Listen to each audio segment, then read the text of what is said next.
Division with remainders, okay? So we talked about repeated subtraction. That's a way to get kind of a quotient and a remainder.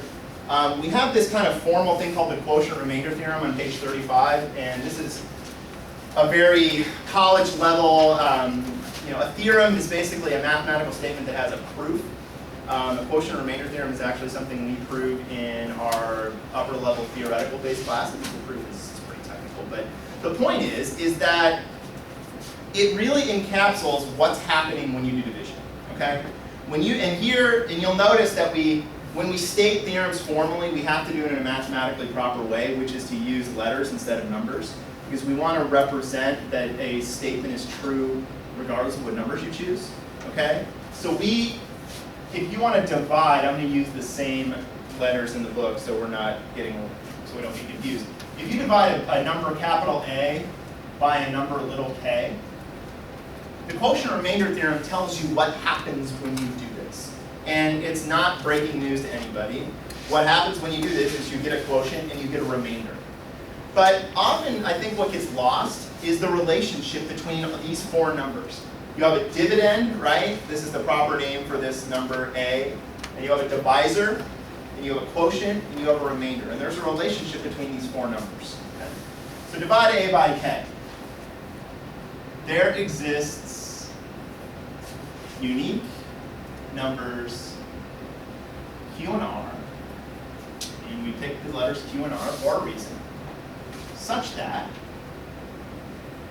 and I'm going to pause there and just illustrate really what's happening with a concrete example. So I think we did 47 divided by 8 earlier, so let's use that because we know the answer. What's the relation? I mean, we saw that the quotient was, what was the quotient? 47 divided by 8? 5, and the remainder is, what's the relationship between the numbers 47, 8, 5, and 7? And when I mean relationship, I mean equation. 47 equals 8 times 5 plus 7. Right? This is what we mean. This relationship is always true.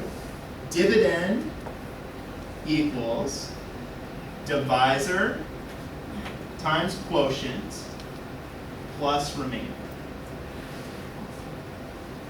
And this is such a useful relationship between numbers in a division problem that oftentimes I think gets overlooked. I'm not sure, do people teach it this way? Oh, it's really, really powerful. So it'll come up a couple of times later on, depending on what topics we cover, but there's a really cool way for computing greatest common factors. You guys do greatest common factors? You do it with prime factorizations.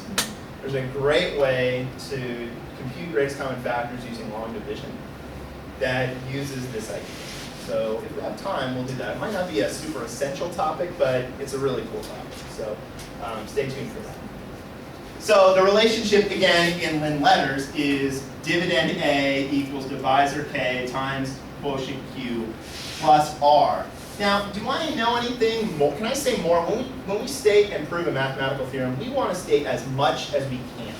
Do we know more that's going on here? What do you know about the remainder? What kind of a number is it? Let's say you were dividing by 8, but you didn't know what you were dividing by 8. Would you know something about the remainder? Maybe not exactly what it is, but would you know about it? It's less than 8, right? And it's certainly going to be non-negative, right? So we do know that the remainder is bigger than or equal to 0 and less than the divisor. In this case, the divisor is k.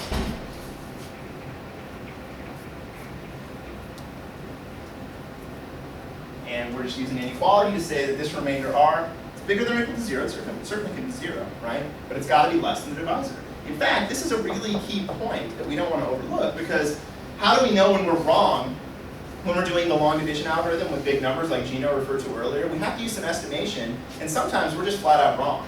Like if we want to know how many times 178 goes into 912, our first guess might be wrong. Well, how are we going to know when we're wrong? Maybe when we subtract down and our remainder is bigger than the divisor. We know that can't happen, right? So we know that we're wrong, and we have to readjust our guess. Okay.